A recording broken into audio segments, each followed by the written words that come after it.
Tesla adds Bitcoin to its corporate treasury. The US 30-year yield is now above 2%, and the XLF financial sector ETF is now above its 2007 highs. There's so much to talk about it, and I'm very glad to be joined by Real Vision managing editor Ed Harrison to break it all down. Ed, how are you doing? Very good. Jack, let's get right into it. Let's get right into it. So with the first story, we have Tesla Motors announcing in its annual report today that it added $1.5 billion worth of Bitcoin to its policy. And it also indicates that it will plans on accepting Bitcoin as a form of payment. Bitcoin surged to new highs to 43. Bitcoin surged to new highs to $43,000. Ed, what do you make of this? Yeah, I even saw 44,000. I think it's very interesting. I was talking to Lynn Alden today. This is a interview that's going to appear on the platform on Thursday, and asked her what she thought about it because she follows the crypto space very closely. And her view is that it's a positive thing by and large.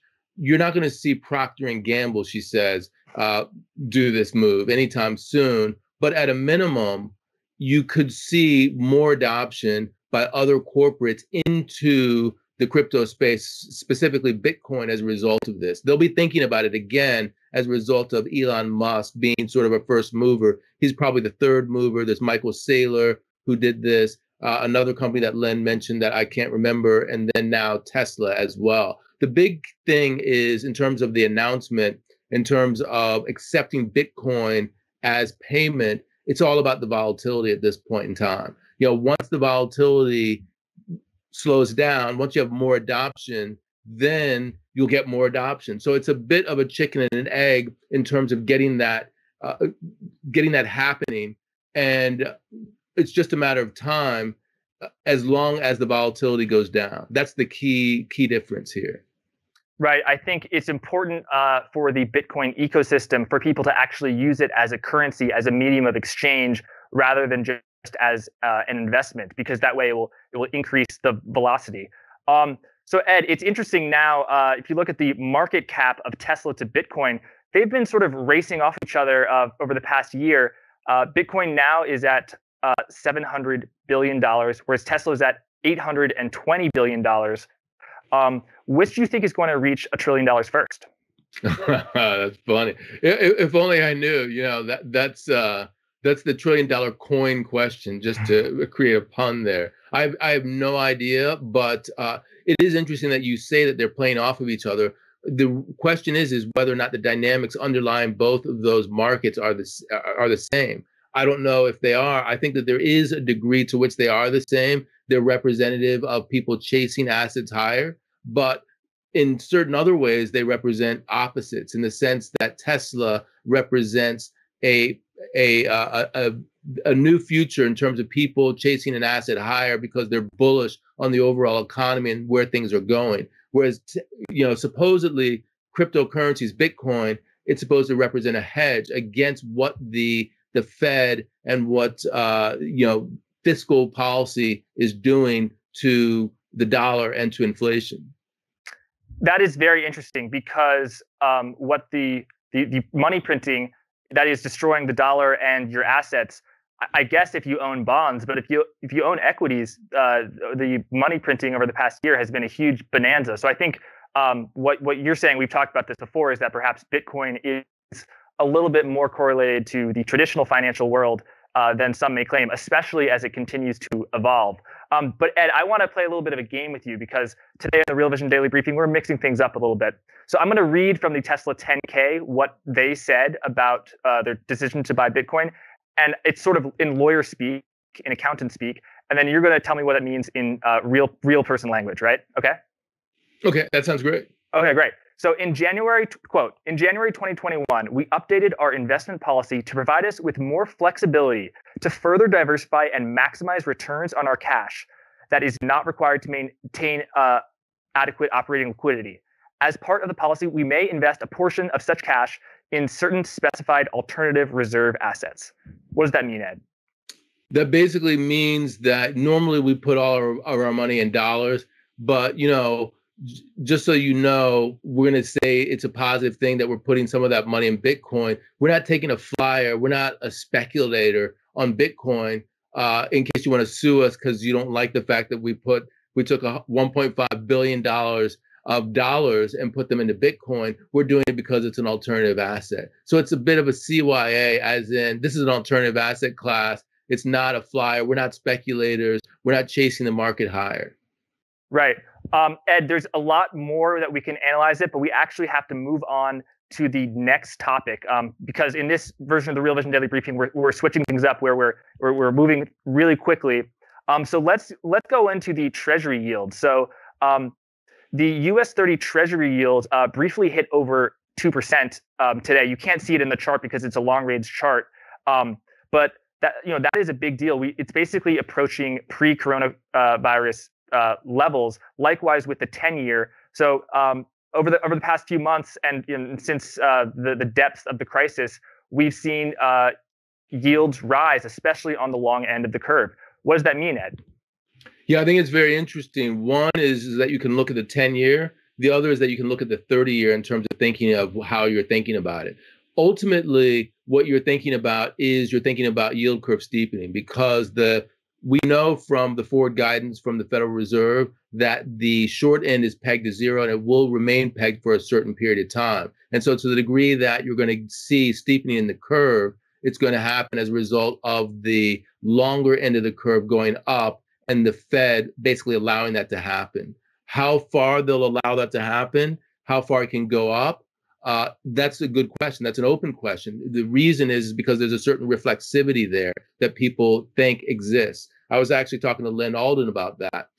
There are two ways that you can look at it. One is how quickly can rates rise before it has a negative effect on long duration instruments like companies where the discounted cash flows are weighted towards future cash flows as opposed to present cash flows.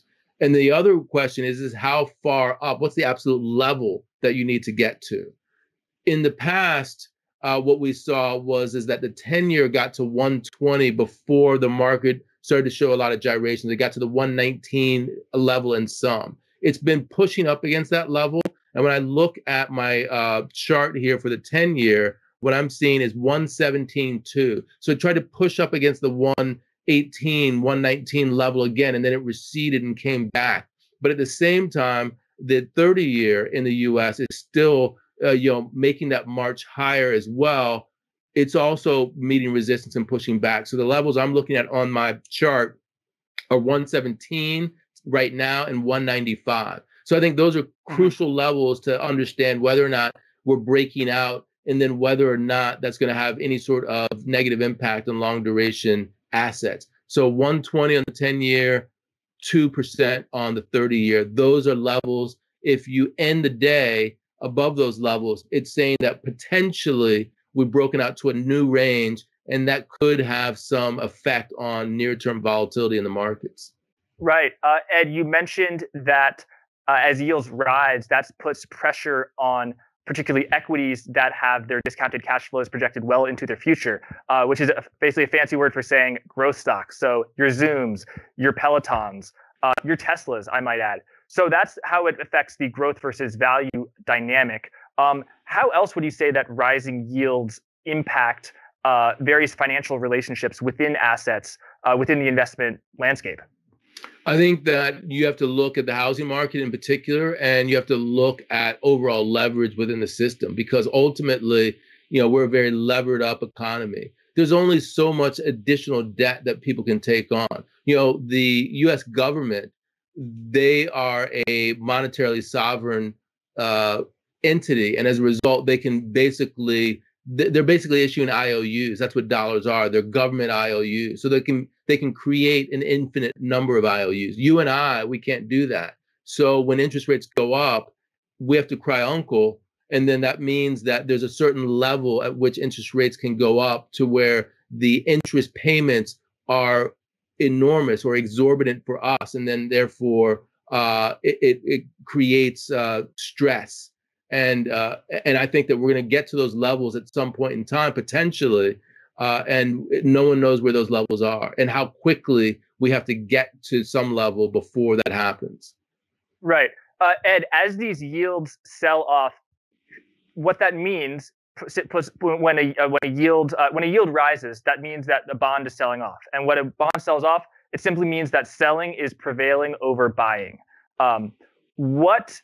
Who is doing that selling? Is it investors who are selling bonds in order to reach into corporate credit and other riskier assets like equities? Is it them? It can't be the Fed, right? Because the Fed is plowing 120 billion in mortgage-backed securities and treasuries into the market every month. So it's investors, right? I would say the answer for me, almost 95% of the time, is for every seller there's a buyer. For every buyer there's a seller. So I wouldn't, in terms of the flows into and out of the market, I think it's more the price than anything else. That is that, how much am I buying it for, and what's the reason for my wanting to buy it at that level? As the yields go higher, and therefore the numbers go down, it's not because people are coming into or coming out of the market per se. It's more that there are fundamental factors which are causing people to believe that higher yields are necessary. It could be inflation. It could be fiscal policy causing people to think that there's inflation. There are a lot of different factors involved in that. And usually I don't look at the supply-demand dynamics. I think about what are the fundamental impacts on the economy. Right. Ed, one key financial relationship that I want to draw attention to is the impact of rising yields on banks. Now, banks like high yields because they are the lender, and that means that they make more money. And as yields have risen over the past, say, 6 months, we've seen the XLF Financial Sector Spider Fund rise with it. And as a matter of fact, that fund, XLF, today peaked. It reached its levels of 2007. So it's reached an all-time highs which had not been reached until 2007, which obviously was the year before the great financial crisis. What do we make of that? Yeah, so I think it's interesting that generally speaking, banks, they like higher spreads, but it's not clear to me where they stand in terms of their desire for low or high absolute nominal yields. Interestingly, I was looking, just as you were speaking, at some information that came out late January when Bank of New York Mellon reported their earnings. They were saying trust banks like the Bank of New York Mellon, they've been particularly noticeable issues when rates are close to the zero bound, because what happens is that their fee income goes down, and so they get hurt by that. So I think that there are two effects that banks are looking at: yield effect, the absolute yield on the economy, and I'm more uncertain about what that means for bank earnings. And then there's the spread, that is that the steepness of the curve, so they can lend and then they can borrow at different rates. The bigger that spread is, the better it is for them in terms of their net interest margins. And so a steep yield curve is favoring the banks. I think the jury's still out as to whether or not higher rates in general will help the banks. But when you have rates pegged at zero and the yield curve is steepening, de facto, that's very positive for banks in general, because you're as low as you can get on the short end, and you're steepening at the same time. That's the most bullish economic scenario. And if you add in the potential for fewer loan loss reserves, you have a very good outcome for banks. So for me, sector-wise, there is very good reason to think that banks are at their highest level since 2007. Right. Ed, what's your outlook on banks generally? Because obviously it was a bonanza before the great financial crisis. Then you had a tremendous plummeting. And since then, the growth has been slow as regulation like Dodd-Frank has regulated and limited the amount of risky activity that tends to be very profitable. I'm also looking at companies like Goldman Sachs and Morgan Stanley and JP Morgan, I might add, that have outperformed, these investment banks that have outperformed over the past year. Bank of America, US Bank. So you're seeing that these investment banks, particularly Morgan Stanley and Goldman Sachs, that generate fees from trading and investment banking, that is seen as more viable than the, I'm gonna lend to, Ed, you're gonna deposit money at my bank, and then I'm gonna lend that money to a mortgage, to give someone a mortgage. That sort of commercial banking, or I should say consumer banking, is typically not seen as that profitable. So, what's your I know I'm tossing you such a open-ended question, but what's your outlook on banks generally? Where do you think we go from here? I think it all depends on these relationships that we're talking about.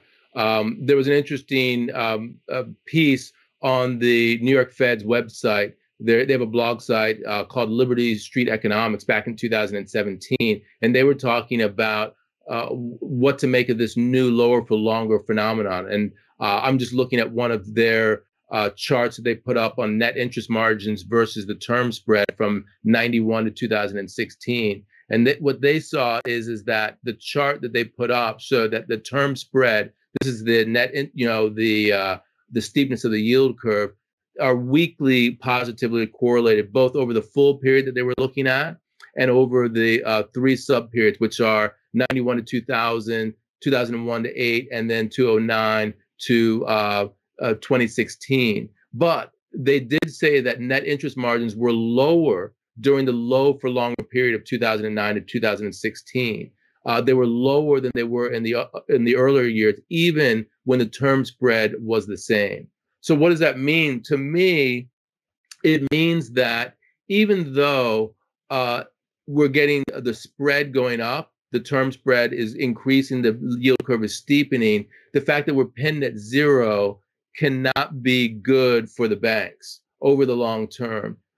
And so I would tend to think that when we think about whether or not being pinned at zero is bad or good, it is true from historical analysis that higher rates are better for the banks as well as a larger term spread. And since we're not going to leave the zero lower bound, there is a cap on how much excess you can get for the banks.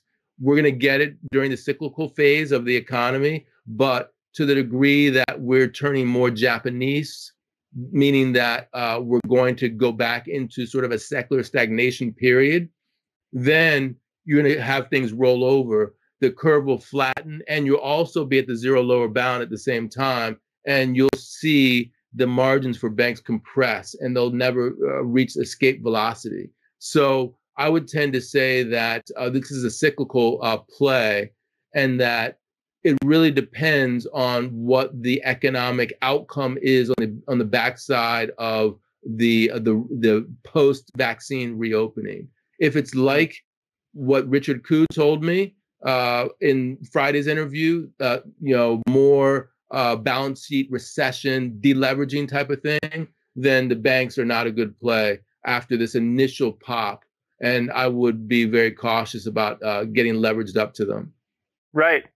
I think that just the upside is so limited. If there is no insolvency, if spreads continue to widen, the upside is not there, like it is for an Apple, a Google, or some other risky product. I might add Bitcoin. And actually, Ed, it's interesting that you mentioned the sort of effect of the yield curve on banks, and it sounds like you've done a deep dive on it. I've done a little bit of a deep dive on it as well, because I did a video with Real Vision's Nick Correa on quantitative easing, and a central banker who happens to be a Real Vision member who's very well steeped in the field said, actually, Jack, you didn't quite get this interest rate risk in the bank book, or IRRBB. So I was looking through the annual filings of Wells Fargo and JP Morgan, I believe, and what I was expecting was that it is all about the spread from that banks like it when the short-term yields go down, and they like it when long-term yields go up. Actually, it is exactly like you said, that they like them to go up no matter where they are in maturity. They like them more to go up on the long end, but they definitely don't like short-term rates decreasing. I will add, though, that that's just what the banks said their net exposure was. Net of all of these probably hundreds of billions of dollars worth of hedging that banks do, because they own bonds that do well when interest rates decrease. But then they also, their future depends on a wide net interest margin. So you have these two sort of opposing forces. I also want to say that the XLF, I believe, doesn't. It's a very traditional index. It has J.P. Morgan, U.S. Bancorp, all of these, Goldman Sachs, all of these investment banks, commercial banks. But I don't believe it. I don't think it has companies like Venmo or PayPal, which owns Venmo, or Visa or Mastercard. I think those are categorized in the technology sector. I think you look at the underperformance of the banks, and it's easy to see XLF has not done well. But I think if they had a Mastercard or a PayPal, or even, God forbid, a Bitcoin in there, just a tiny little bit, I think the XLF would have done a lot better. Wouldn't you say? Oh, yeah, without a doubt. So, I mean, you can even look at what's happened with the Goldman Sachs's of the world, the Morgan Stanleys, and say the JP Morgans, and compare that to the underperformance that we saw at Bank of America, Bank of New York Mellon, as an example. The Bank of New York Mellon, Trust Bank, Bank of America, more traditional bank. Basically, they've underperformed because rates are at zero. And the reality is that banks don't make as much money when interest rates are lower. I think that the data have proven that even though we still don't know, where the banks want the numbers to be, what they would prefer is as if we pump money into the economy, get the economy goosed up, get off the zero lower bound, and the yield curve stays, steep enough so that they can earn net interest margin and also, benefit from the fee income associated with a higher yield. Will we get there? That's the $64 million question, because ultimately, I think it depends upon what the trajectory is after the initial pop from the reopening. That's when we'll see whether or not, Apple at 40 times earnings is a good number. That's when we'll see whether or not the yield curve with the 10-year at 2% is a good number. But until we get there, it's all speculation. We're all waiting until we get to that moment, and hopefully that moment will come in 2021. Yes, I hope so too. Ed, I want to switch gears here and move to talk about something that's not something that's in the news cycle outside of Real Vision, but that's actually something within Real Vision. And it's a series of interviews that we're going to be doing over the next 2 weeks. Raoul kicked it off with his expert view today, Is Everything a Bubble? But we wanted to get Raoul's opinion, but we wanted to get the best investors in the world. So over the next 2 weeks, I don't know if the folks at home know this, but they will after watching this, that we're going to be speaking to Lacey Hunt, Felix Zulauf, Lynn Alden. You spoke to Lynn Alden. Russell Napier, Steve Clapham, Howard Marks is coming back. He's bringing Joel Greenblatt with him. Then let's see, Mark Yusko is coming, and many more big names are coming to Real for the next 2 weeks. So Ed, let's just talk about this campaign. Why I honestly am just so excited about this. Why are you so excited about this? Well, exactly what I was just saying, putting it into the context of what I was talking about, because that's the $24 million question. If the coup, secular stagnation, let's call it the balance sheet recession, because that's what he's famous for, is right on the money after we have the reopening, the post-pandemic new normal, then yes, everything is a bubble, potentially. But if we have the pop and we're off to the races and we're in a new normal that is positive, and we can get off the zero lower bound, we can get more productivity, then actually people are discounting a brighter future in a very positive way, in the right way. And I think that we could have things that have more to run. Last thing I'll say about the series that excites me is the degree to which any of the people who we're talking to can talk about the impact of passive investing on this concept of bubbles. How much is passive an impact on a market that's already gone up as much as it's gone, and how much can passive help us to dent any sort of downturn that we might have in the markets, or will it exacerbate those drawdowns? I'd like to hear more about that, because to me, those market structure issues are as important as the sort of, this market is a mania and it's overheated issues, because that's what's underneath in the plumbing driving the whole narrative forward. Right. Ed, maybe you should ask Tom Steyer that about passive investing. Yeah, actually, that might be interesting. That's an interview that I haven't done yet, so I might be able to ask him about that.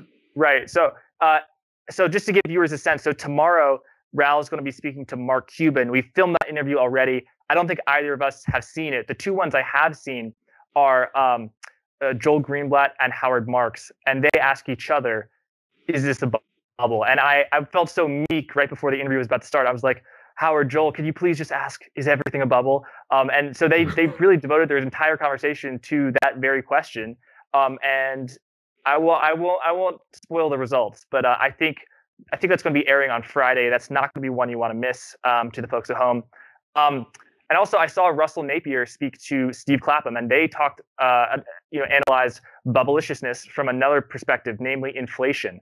I think a lot of people who are in the financial world know that Russell has switched his view. He's been calling for deflation over the past half decade. He's been extremely right. He's done a 360, or rather a 180, and he thinks that serious inflation is going to come. And Steve Clapham asks, well, if that's the case, what do you want to own? And the question, of course, is gold. But Steve says, hey, Russell, I don't, let's say I only buy there's a 30% chance that you're right. How could I invest my money so that I get a solid return, where if there is inflation, you get that tailwind, but if there isn't inflation, you're not just stuck with, what some would call a pet rock that has no yield. So those are two interviews that air. I think that one airs on Wednesday, and then the one that you did with Lynn airs on Thursday.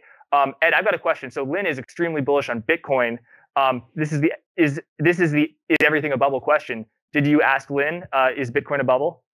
I did not ask her that directly. I don't even know if that phrase came up exactly in that way. But I would say that first and foremost, she doesn't think that Bitcoin's a bubble. She's bullish on Bitcoin, generally speaking, and to the degree that there's a bubble, generically speaking, really the question is not is it a bubble? It's whether or not interest rates will go up hard enough and far enough to cause people to rethink this whole duration play that they're implicitly making by going into these companies with all of their earnings in the back half of their DCF. That's really what it's all about. If you break it down into its real terms, when people ask, is it a bubble? The real question is, can you justify on a discounted cash flow basis the numbers? And if you can't, if the economic scenarios don't play out that would say that this is a likely scenario, then yes, they're overvalued. And then the whole bubble question is yet another question altogether. Right. Well, Ed, I'm sure that you and I could explore this for many more minutes on the Real Vision Daily Briefing, but unfortunately, everything must come to an end. However, Ed, I actually think what I want to do is I want to ask a question in the exchange. I want to say, hey, viewers at home, is everything a bubble? What do you think? Are SPACs a bubble? Is Peloton and Zoom and the growth stocks, is that a bubble? Is value the ultimate bubble? Is crypto a bubble, or is it the safe haven from everything else, which is a bubble? We want to hear your thoughts. So I'll post that question in the exchange. Yeah, and Jack, when you post the question in the exchange, can you post this question, which is what I was getting at implicitly there? There's overvaluation and then there's bubble, right? In some ways, they're two different things. The dynamics of a bubble, the way that David Rosenberg explained it to me, is a bubble is something that can't go sideways. Bubbles have to pop. Whereas overvaluation can be undone by things going sideways. So to me, a bubble is de facto such a high overvaluation that it's almost impossible for it not to implode because of the psychology driving the market up. It's not just a case of extreme overvaluation. It's something else altogether. So I don't know if that makes sense. Oh, that makes perfect sense. I think that's a beautiful question. I think I heard Jeremy Grantham say pretty much the exact same thing as David Rosenberg, that his definition of a bubble is when euphoria can only continue if there's more euphoria. You can't, there's no stasis. You have to either continue the acceleration into the heavens or be swallowed as you decline into the depths below. And with that great quote, Jack, I guess we'll end it right there. Thank you. That was great. All right, Ed, thanks so much. And to the people at home, Ed and I, we mixed it up a little bit as we switch topics at a more rapid pace. Let us know what you think of that. All right, thanks.